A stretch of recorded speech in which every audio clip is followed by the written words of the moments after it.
Welcome to Brew House. We are so glad that you have joined us. This is a weekly podcast and videocast series. We make fun of bad coffee. We love drinking good coffee. And more importantly, we really enjoy discussing and answering the tough questions that you guys, our wonderful audience, are asking us each and every week. So look forward to you guys tuning in. Every single week we are going to answer a different question and just give you some of our thoughts and ideas around it.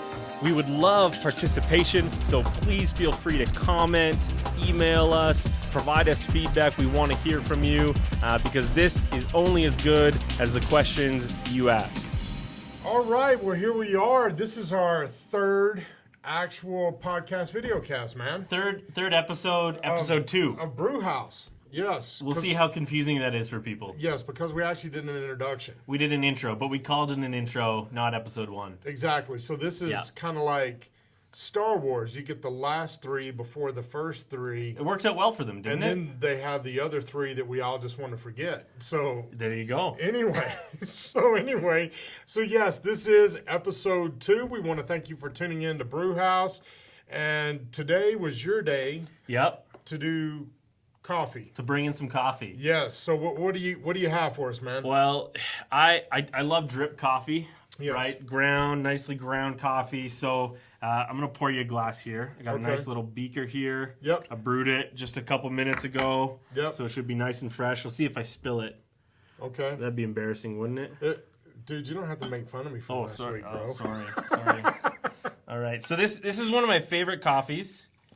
I'll get you to take a sip here. All right. And then you can tell me what you think of it. We'll see how well I did. Okay. All right. Well, do you want me to do the whole nose thing? You do whatever you need to. Okay. How does it smell? Okay, it smells a little on the dark side, so I'm assuming it's a darker roast. So that's a good cup of coffee. It's not bad. Yeah? It's not bad at all. It's smooth. It's smooth, really smooth. So that's what they're going for. I picked up Kicking Horse coffee. Okay. Nice Alberta brand. Okay, all right, local all coffee. It's called Three Sisters. And I love Three Sisters, man, in Canmore. It's a beautiful place. It's a gorgeous place in Canmore. Yes. Nice hike. Yes. And so this coffee is noted for its smooth, savory taste. And that's what you get. You know what? The smoothness of it was really good. I'll put that right up there. I personally like coffee that has a little bit more earthiness to it, and you know, because there's fads in coffee, and sometimes people want their coffee to taste like pineapple and peaches or something. Exactly. I kind of like mine with a stronger, earthier kind of thing, and this is actually not bad. There you go. This is definitely better than what I gave you last episode. Better than Folgers. But hey, it's the best part of waking up. You said that's what they tell us. We're going to talk about that. I think I'm actually going to keep drinking this, man, because it's not bad. Coffee we can drink through the entire episode. So a pour over. Yep. Is a really inexpensive way to make an amazing cup of coffee. Pour over is probably one of the oldest ways to make coffee, right? Yep. You grind your beans. I have off to the side here, I have a nice kettle where you can control the temperature. So if you can, you want to do it at about 95 degrees Celsius or about 190 to 200 Fahrenheit. For us Americans. For you Americans that use a non-metric system. Exactly. But you want your water to be nice and hot, but not too hot. Right. And don't want to burn it. You don't want to burn it so that when the water drips through, you're going to get all the flavor you can out of that. Whereas we'll go through this in different episodes, but with a drip coffee, you want a really fine ground. Exactly. So it can pull as much out as possible. Well, man, it's fantastic. So thanks for giving me a better cup than I gave you last week. There you go. That means today should be a better episode, hopefully. I'm just going to keep drinking and let you talk. There you go. All right, man. Well, why don't we head into today's episode? Does that sound good? It sounds fantastic. I'm excited, man. What are we tackling today? Today, we are going to be talking about, is our value for people diminishing?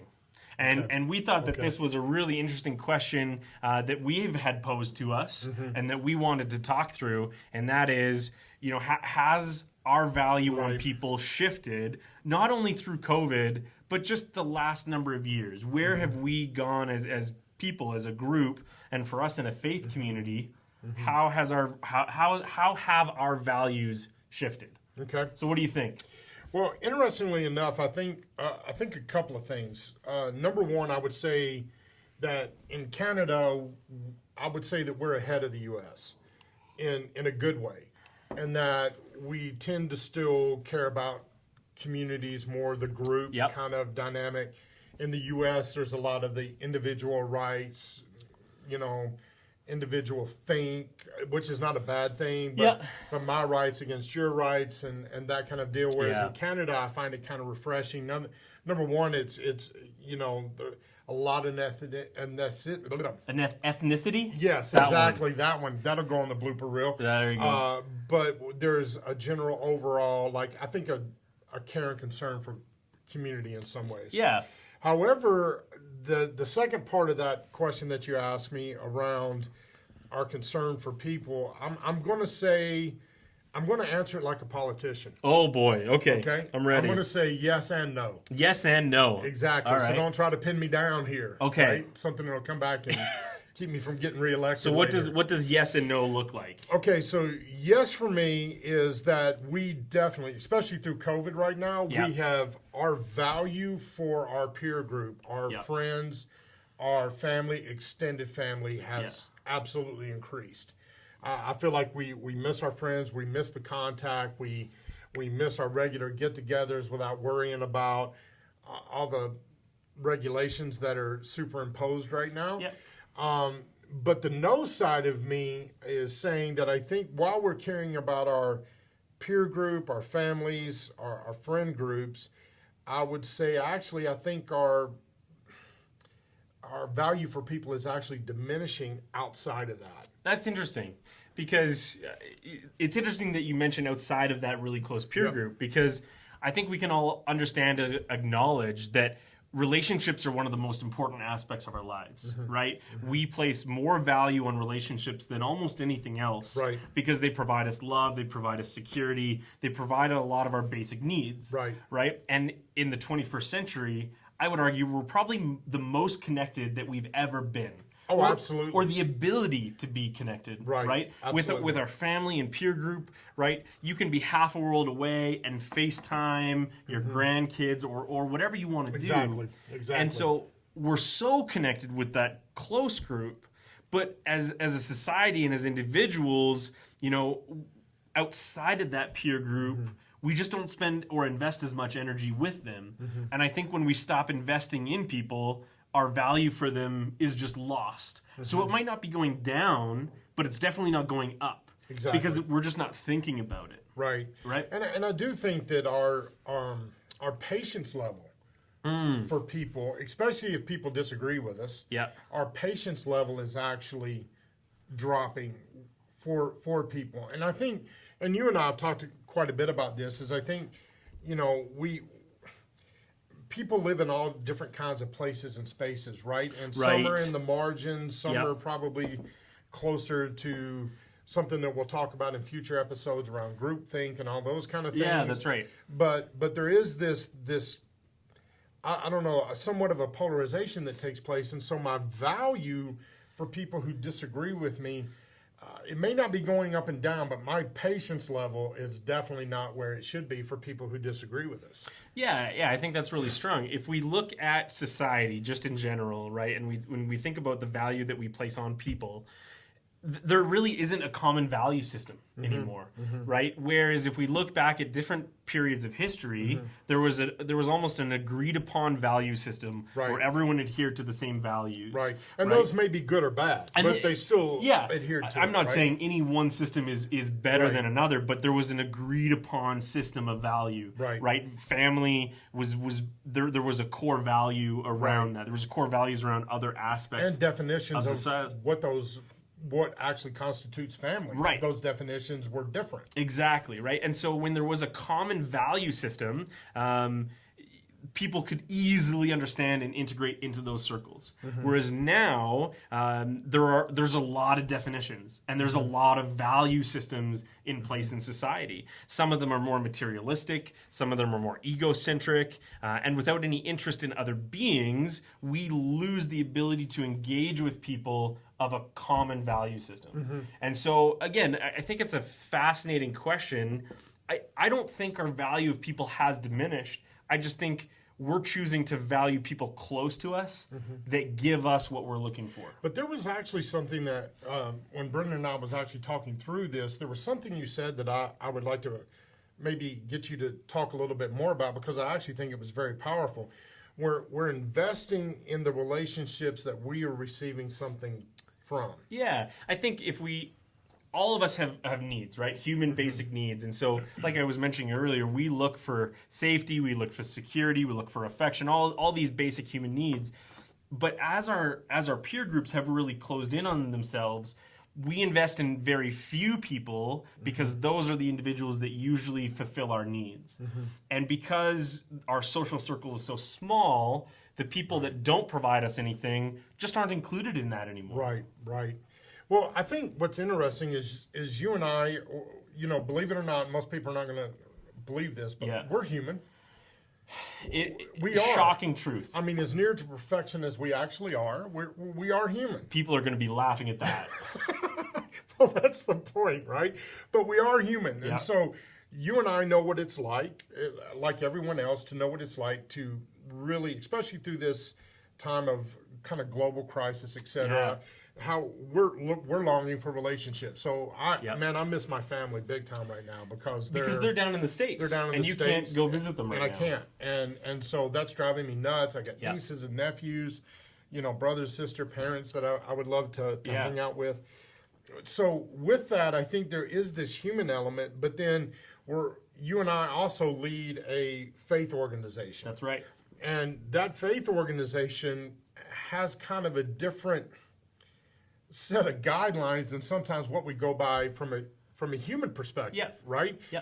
And so right now, we are hearing a lot about watching out for you, social distance, which is all fine and good. I'm not saying that it's bad. Take care of your family. Yeah. So this focus upon me and my group, my peer group, my friend group, my family group, and then outside of that, again, I don't think anyone would ever say, hey, I don't value people. Right. I just think that maybe, like you were saying, they're not in our thought processes. But as a faith organization or a faith group, the challenge is how do we move into those things from that perspective? Yeah, I think if we take a look, if we think of people that we maybe engage in a lot of conflict with, right? People that we disagree with, and we're going to talk about this more in future episodes, but people that we don't have the same set of values with, we would potentially look at those individuals and say, oh, that person doesn't value me. That person doesn't value this group of people. And they are probably looking at us and saying something very similar, just about a different group, about a different set, because again, they're not in that peer group that we consider valuable, right? And so it really becomes, how do you learn to value people that you don't understand? How do you learn to value people that aren't necessarily providing something for you? How do you value people that you are spending energy, finances, time on without expecting anything in return? And in a faith community like you and I operate, that's something so paramount to our thinking, but yet it's very tough, even for us as individuals, to put into action sometimes. Because we've actually tried to take the standpoint that because we are 2 members of a 3-member leadership team, we have taken the stance that we are going to have to withdraw some because we can't go down for the sake of the organization, right?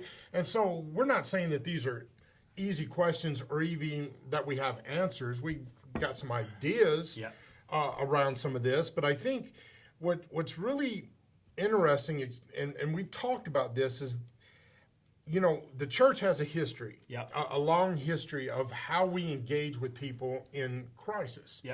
And a lot of times we were kind of like, I don't want to equate us to frontline workers, but in a lot of ways we were. We were there to serve the community, serve people, those kind of things. And I think there's some deep things there that if we're a faith organization or we call ourselves a people of faith, that sometimes the situations we find ourselves in, especially right now, it's kind of counterintuitive. Would you agree with that? Yeah, I would agree.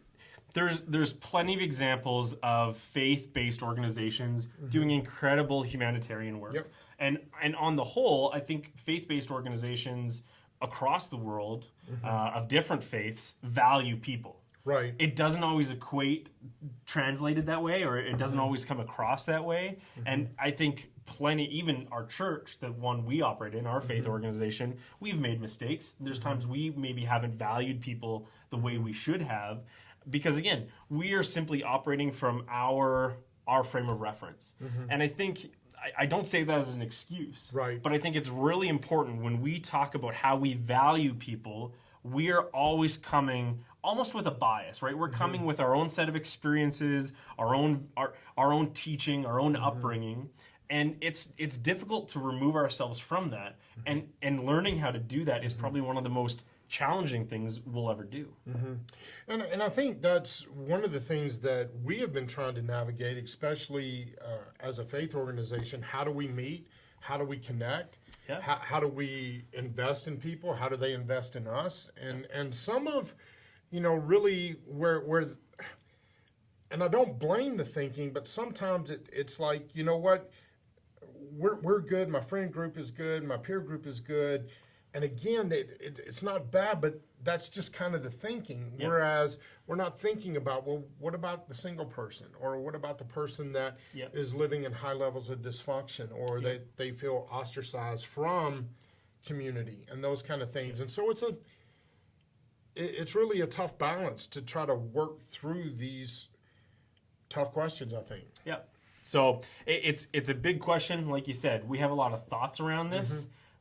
Not a lot of answers, right? But we hope that some of this conversation is helpful just for you guys watching, hopefully to wrestle with the same things that we're thinking through.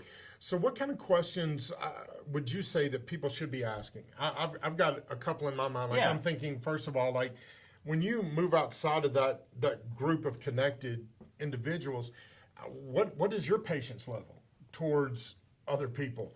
That you're going into grocery stores or Canadian Tire or wherever else. People go to malls still? I think people go to the malls. Yes, people go to malls, and they should be going to coffee shops. And this is a good cup of coffee. It's pretty good coffee. Yeah. So I think one of the best questions that people can ask was simply, who do you value? Yep. Right? I think to ask yourself that question, it'll force you to wrestle with this idea of, do you only value the people close around you? Do you only value the people that you're getting a return from?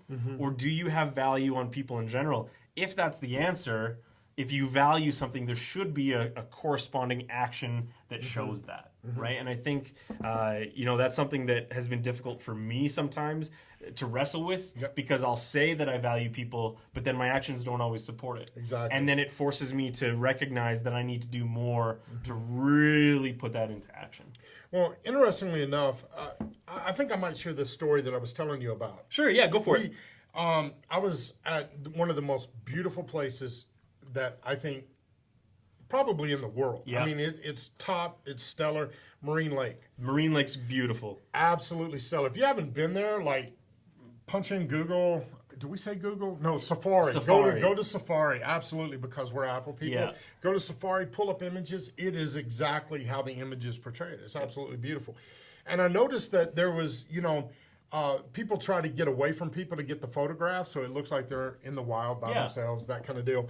And so there was this lady and her friend that had stepped over a fence or gone under it and were taking pictures. Okay. And so she was coming back over the fence, and I could see that she was having a lot of struggle getting over because of the outfit. It was difficult for her. It was difficult to get over the fence. Sure. So I actually extended my hand, and she took it and helped her over. Now, usually that wouldn't be a weird thing. Yep. But in COVID season, it's a weird thing. Yeah. And people were kind of looking at me like, did you just see that dude touch somebody that he didn't social distance? Yeah. But I think I guess the value that just intrinsically came out, because I didn't think about it, is I much rather value helping her over a fence versus falling, getting hurt, all that kind of stuff, over whether she gave me something. Now I went and sanitized my hands, etc. But I think it's just weird that we would even have to think about that right now. Well, it's an interesting story because if we don't value people outside of our social circle, or if we have a fear of people outside of that circle, it can be very easy to retreat within that. Yep. And I think what that does is it really places the emphasis on us. And I'm not saying that that's right or wrong. Yep. What I'm saying is it really ostracizes others, right? And I think in a larger context, we do that a lot with the fringes of society, right? Where it'd be very easy to reach out a hand, help them up, help people in general. Exactly. But because doing so might draw attention, doing so might be difficult, you might get dirty, you might get smelly, it might not be the most comfortable experience, right? Just like it is in COVID, interacting with people, it can be a bit of a difficult, awkward Absolutely, experience. because we don't know what we're catching anything. Exactly. You know, are they following guidelines? Yeah, but doing so, right, when you actually reach out, engage, and help people up, I think that's such a powerful way to show that we value people. And I think, we talk about this all the time, right? Pay it forward, right? You've heard that before. Yeah, absolutely. And that really is the antithesis of valuing people, because if we value people and they see that they are valued, they will then go and do that with someone else, right? And we build that up as a society. And I think that's such a powerful, powerful tool. Right, except if I tried to climb the fence, people would watch me fall. I might push you over. So anyway, don't think I'm being a hero. It's just a story that we're talking about that normally wouldn't even be a bleep on the radar, but now it is. And so I would just encourage people, that are watching or listening to just think through it. Ask themselves, their families some good questions. How can you go value people this week? We'll leave you guys with that. Thank you for joining us on Brew House. Yes, and Brendan, fantastic cup of coffee. Hey, like I said, Kicking Horse, it's good stuff. Hope Three you guys sisters. Three sisters, yeah. Yes. Go enjoy some good coffee. Go enjoy some good conversation, and we'll see you guys again next week.